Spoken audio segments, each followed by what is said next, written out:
Hello friends, good morning. स्वागत है आपका आपके अपने चैनल बीजीटी एजुकेशन में। दोस्तों, आज की इस वीडियो में हम लोग एसएससी, सीएचएसएल और एमटीएस से संबंधित महत्वपूर्ण जीके के प्रश्नों पर चर्चा करेंगे। जो साथियों, आज का ये दूसरा वीडियो है, तो चलिए शुरू करते हैं। जिसमें पहला क्वेश्चन है, चंदावर का युद्ध कब हुआ था? इसका सही आंसर है 1194 ईस्वी। 1194 ईस्वी में चंदावर का युद्ध हुआ था साथियों। इसमें कौन कौन लड़ा था? तो ये लड़े थे, चंदावर के युद्ध में मोहम्मद गौरी ने जयचंद को हराया था। नेक्स्ट क्वेश्चन है, दास प्रथा पर प्रतिबंध किस गवर्नर जनरल के शासन काल में लगाया गया था? इसका सही आंसर है लॉर्ड एलन बरो। लॉर्ड एलन बरो के शासनकाल में दास प्रथा को प्रतिबंधित किया गया था। साथियों, मध्यकाल में अकबर ने भी दास प्रथा पर प्रतिबंध लगाया था। दास प्रथा पर प्रतिबंध सन 1833 के चार्टर अधिनियम द्वारा 1843 ईस्वी में दासता को प्रतिबंधित कर दिया गया था। तो ये किया गया था लॉर्ड एलन बरो के द्वारा। नेक्स्ट क्वेश्चन की तरफ चलते हैं। पानीपत की तीसरी लड़ाई किस वर्ष हुई थी? तो ये हुई थी साथियों 1761 ईस्वी में। 1761 ईस्वी में पानीपत की तीसरी लड़ाई हुई थी। और यह किसके किसके बीच लड़ी गई थी? तो अहमद शाह अब्दाली और मराठों के बीच लड़ी गई थी पानीपत की तीसरी लड़ाई। नेक्स्ट क्वेश्चन है, इंडिया विंस फ्रीडम पुस्तक के लेखक कौन हैं? इसका सही आंसर है साथियों अबुल कलाम आज़ाद। और ये बहुत ही इम्पॉर्टेंट है, क्योंकि सभी एग्जाम में एसएससी द्वारा कोई भी एग्जाम कंडक्ट कराई जा रही है, सब में एक किताब, एक दिवस, एक नृत्य, इस तरह के क्वेश्चन लगभग सभी एग्जाम में देखने को मिलते हैं।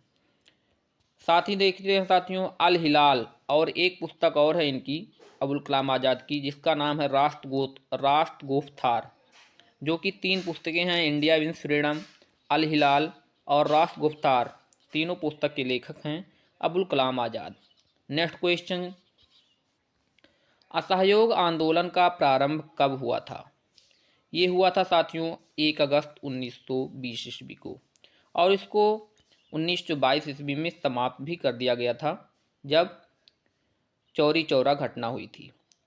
इसके बारे में साथियों जान लेते हैं। असहयोग आंदोलन का प्रारंभ महात्मा गांधी द्वारा 1 अगस्त 1920 को किया गया था। नेक्स्ट क्वेश्चन की तरफ चलते हैं। द्वितीय पंचवर्षीय योजना कब लागू हुई थी? तो ये इसका समय साथियों था 1956 ईस्वी से 1961 ईस्वी तक द्वितीय पंचवर्षीय योजना का समय था। इसके बारे में कुछ महत्वपूर्ण बिंदुओं पर देखते हैं साथियों क्या कैसी थी। द्वितीय पंचवर्षीय योजना पीसी महालनोबिस मॉडल पर आधारित थी, बहुत ही इम्पोर्टेंट है। इसका मुख्य उद्देश्य क्या था साथियों? समाजवादी समाज की स्थापना करना। द्वितीय पंचवर्षीय योजना का मुख्य उद्देश्य समाजवादी समाज की स्थापना करना था। इससे सीधे सीधे पूछा जाता है। इसके दौरान क्या हुआ था? दुर्गापुर, भिलाई, राउरकेला के इस्पात कारखाने इसी योजना के द्वारा स्थापित किए गए थे। नेक्स्ट क्वेश्चन है, राज्य के नीति निर्देशक सिद्धांत संविधान के किस भाग में रखा गया है? तो ये साथियों रखा गया है भाग 4 में। राज्य का नीति निर्देशक सिद्धांत भाग 4 में अनुच्छेद 36 से 51 तक रखा गया है। साथ ही साथियों अनुच्छेद 51 ये में मौलिक कर्तव्यों को रखा गया है, जिसमें 11 मौलिक कर्तव्य हैं। देखते हैं साथियों, राज्य के नीति निर्देशक सिद्धांत का वर्णन संविधान के भाग 4 अनुच्छेद 36 से 51 तक किया गया है। आगे चलते हैं। गांधी इरविन समझौता कब हुआ था? इसका सही आंसर है साथियों 4 मार्च 1931 ईस्वी को गांधी इरविन समझौता हुआ था। साथ ही साथियों महात्मा गांधी और वायसराय इरविन के मध्य संपन्न तथा सविनय अवज्ञा आंदोलन का स्थगित करने की घोषणा 4 मार्च 1931 ईस्वी को हुआ था महात्मा गांधी द्वारा और वायसराय इरविन द्वारा। अगला क्वेश्चन है, इंडिया फॉर इंडियंस पुस्तक के लेखक कौन हैं? इसका सही आंसर है Chittaranjan Das. Chittaranjan Das India for Indians पुस्तक के लेखक हैं। नेक्स्ट है, फॉरवर्ड ब्लॉक की स्थापना किसने की थी? तो ये की थी साथियों सुभाष चंद्र बोस ने वर्ष 1939 ईस्वी में फॉरवर्ड ब्लॉक की स्थापना की थी। अगला क्वेश्चन है, बंगाल का प्रथम गवर्नर जनरल कौन था? तो ये साथियों था Warren Hasting. Warren Hasting Bengal का प्रथम गवर्नर जनरल था। और भारत का प्रथम गवर्नर जनरल साथियों था Lord William Bentinck. Lord William Bentinck Bharat का प्रथम गवर्नर जनरल था। नेक्स्ट क्वेश्चन है, बिलग्राम या कन्नौज का युद्ध किस किस के बीच हुआ था?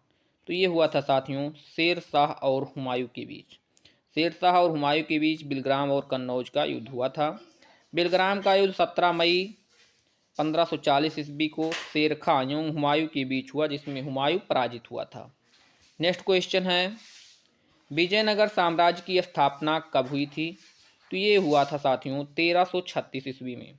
विजयनगर साम्राज्य की स्थापना 1336 ईस्वी में हरिहर और बुक्का दो भाई थे, नामक दो भाइयों ने की थी। हरिहर और बुक्का ने साथियों और क्या किया, इन्होंने अपने पिता संगम के नाम पर संगम राजवंश की स्थापना भी की थी। अगला क्वेश्चन है, तुगलक वंश का शासनकाल कब से कब तक था? तो ये साथियों था 1320 ईस्वी से 1398 ईस्वी तक था तुगलक वंश का शासनकाल। और तुगलक वंश का संस्थापक कौन था साथियों? तो ये गयासुद्दीन तुगलक था। अगला क्वेश्चन है, दशराग युद्ध का उल्लेख किस वेद में है? तो इसका सही आंसर है साथियों ऋग्वेद की 7वें मंडल में दशराग युद्ध का उल्लेख हुआ है, यानी 10 राजाओं का युद्ध। नेक्स्ट क्वेश्चन है, मेगास्थनीज ने किस मौर्य सम्राट के दरबार में आया था? तो ये साथियों मेगास्थनीज आया था चंद्रगुप्त मौर्य के दरबार में। इसके साथ ही साथियों मेगास्थनीज सेलूकस निकेटर का राजदूत था, जो चंद्रगुप्त मौर्य के दरबार में आया था। इसने अपनी पुस्तक इंडिका में मौर्य युगीन समाज एवं संस्कृति के विषय में उल्लेख किया है।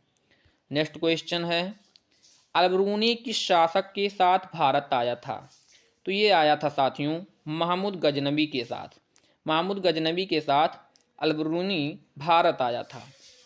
नेक्स्ट क्वेश्चन है, हाथी गुम्फा अभिलेख किस शासक ने बनवाया था? इसका सही आंसर है साथियों कलिंग राजा खारवेल। कलिंगराज खारवेल हाथी गुम्फा अभिलेख का निर्माण करवाया था। अगला क्वेश्चन है, राष्ट्रीय राजमार्गों का चौराहा किसे कहा जाता है? ये कहा जाता है कानपुर को। कानपुर को राष्ट्रीय राजमार्गों का चौराहा कहा जाता है। अगला क्वेश्चन है, भारत की सर्वाधिक आद्य जनजाति कौन सी है? यह है साथियों गोंड। गोंड जनजाति भारत की सर्वाधिक आद्य जनजाति है, जो कि भारत की सबसे बड़ी जनजाति है। नेक्स्ट क्वेश्चन है, संविधान के किस अनुच्छेद में संशोधन की प्रक्रिया का उल्लेख किया गया है? तो ये किया गया है साथियों अनुच्छेद 368 में। अनुच्छेद 368 में संविधान के संशोधन के बारे में उल्लेख किया गया है। अगला क्वेश्चन है, कोलकाता उच्च न्यायालय की स्थापना किस वर्ष हुई थी? तो इसका सही आंसर है साथियों 1862 ईस्वी में। अगला क्वेश्चन है, धन विधेयक को किस अनुच्छेद में परिभाषित किया गया है? तो ये साथियों किया गया है अनुच्छेद 110 ईस्वी में धन विधेयक को परिभाषित किया गया है।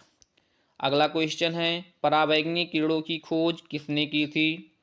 तो इसका सही आंसर है साथियों रिटर ने पराबैंगनी कीड़ों की खोज की थी। ऐसे ही साथियों यक्ष कीड़ों की खोज की थी रॉन्टजन ने। नेक्स्ट क्वेश्चन की तरफ चलते हैं, 20 हर्ट्ज से नीचे की आवृत्ति वाली ध्वनिकों तरंगों को कौन सी तरंग कहा जाता है? तो इसका सही आंसर है साथियों अवश्रव्य तरंग। अवश्रव्य तरंग कहा जाता है 20 हर्ट्ज से नीचे की आवृत्ति वाली ध्वनि तरंगों को। अगर साथियों ये वीडियो आपको पसंद आया हो तो लाइक शेयर सब्सक्राइब जरूर करें और अपने दोस्तों के साथ शेयर करें। साथ ही साथियों पीडीएफ के लिए आप डिजिट एजुकेशन का टेलीग्राम चैनल ज्वाइन कर वहाँ से डाउनलोड कर सकते हैं। धन्यवाद।